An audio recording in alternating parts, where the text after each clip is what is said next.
Welcome back. What are you staring at? Y'all know I'm not mean to y'all. But I decided to do a little look for our friend that is surely in trouble. Beezle. For what? What you gonna go and mess with the cat for? For what? I don't know, but we'll find out because today I am reading chapter 4. Chapter 4, Where's Fluffington? Ooh.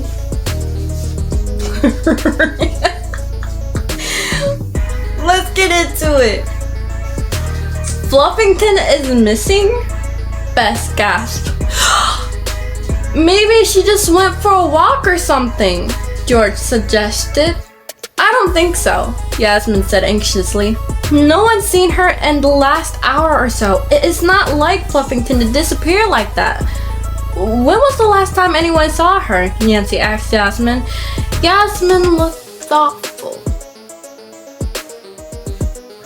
Oh, so very thoughtful. She was sitting in her usual place near the director's chair, eating her crunchy breakfast. That's where she always gets fed. A couple of the wranglers, Jojo and Mikey, were with her. Wranglers? Bess repeated, confused. Wranglers handled the animals on set, Yasmin replied. Jojo thought that Mikey was watching Fluffington, and Mikey thought that Jojo was watching her. During that time, Fluffington got away somehow, and now she's missing. Pause. So first we got Miss Patsy turning her back on a cat. Like, do you just turn your back on a cat? Especially when you're trying to give attention to it and grooming it? No, you do not do that mess. You weren't watching her. And now we got Mikey and Jojo. They're supposed to be looking after her, and she still got away. What kind of crew is this? If it was me, I'm just saying, everybody getting fired. Today, y'all get your money mail. Get off my set. Somebody's got to be rehired though, so I don't know how I define people on notice, but as soon as I do, y'all are out. Y'all are fired. Matter of fact, I'd start packing, because by Friday, y'all need to be gone. That's just me. Everyone's looking for her, including Mr. Banner. He's super upset. We can help you guys look for her, Nancy offered. We're good at finding missing people and animals too. So, pause again. People that have gone missing? Oh dear. Nancy, Bess, and I have a club called the Clue Crew, George explained. We solve mysteries. That's great, Yasmin said gratefully. We need all the help we can get. Fluffington! Hey, here, Fluffington!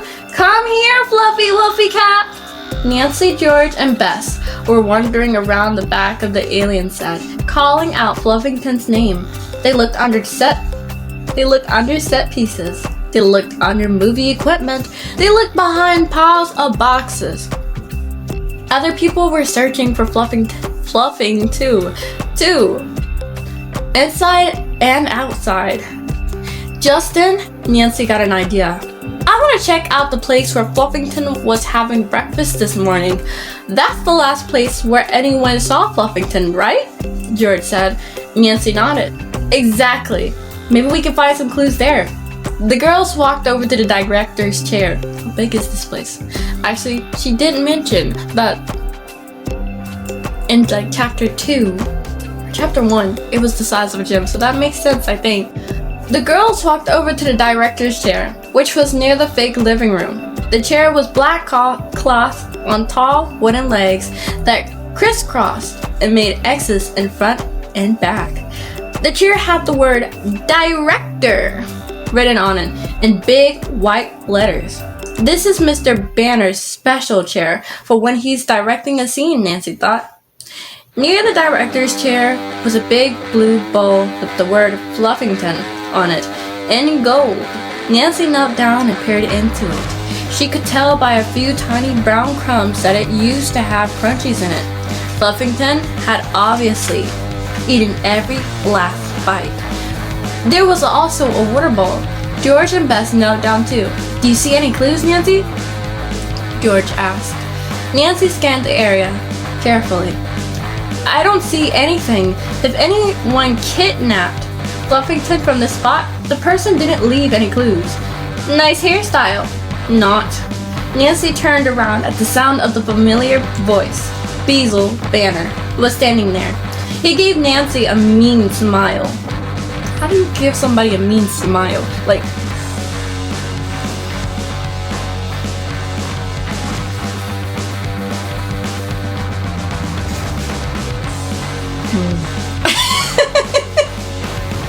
like, how do you give somebody a mean smile? Like, Nancy realized that Basil was commenting on her hairstyle.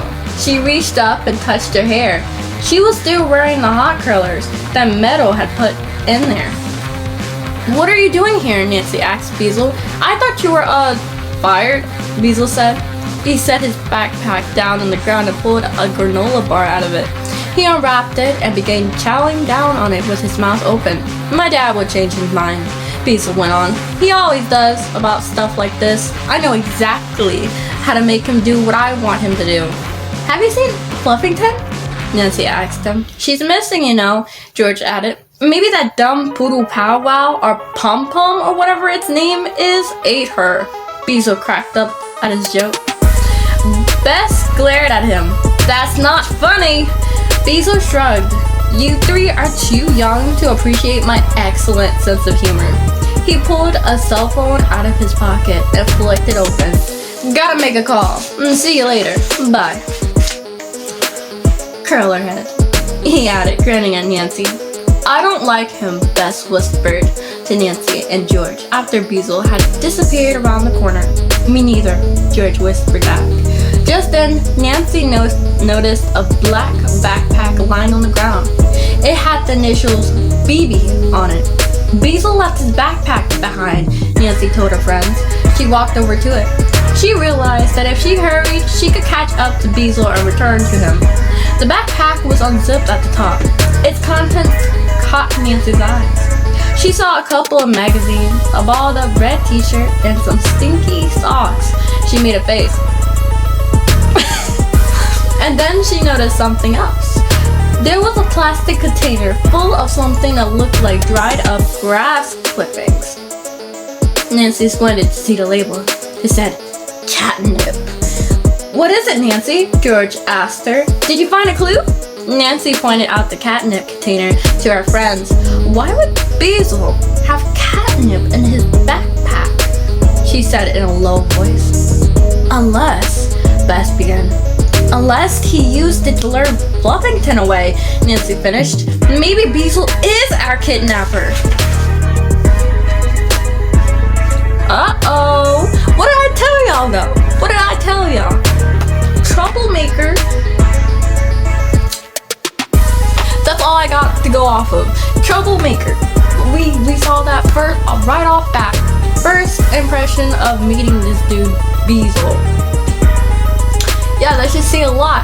But then again, we all know it doesn't go like that in stories. It's not that easy. So, I guess only in the next chapter we'll find out what happens. Thank you for watching, listening, and reading with me. I'll see y'all in the next video. Bye-bye.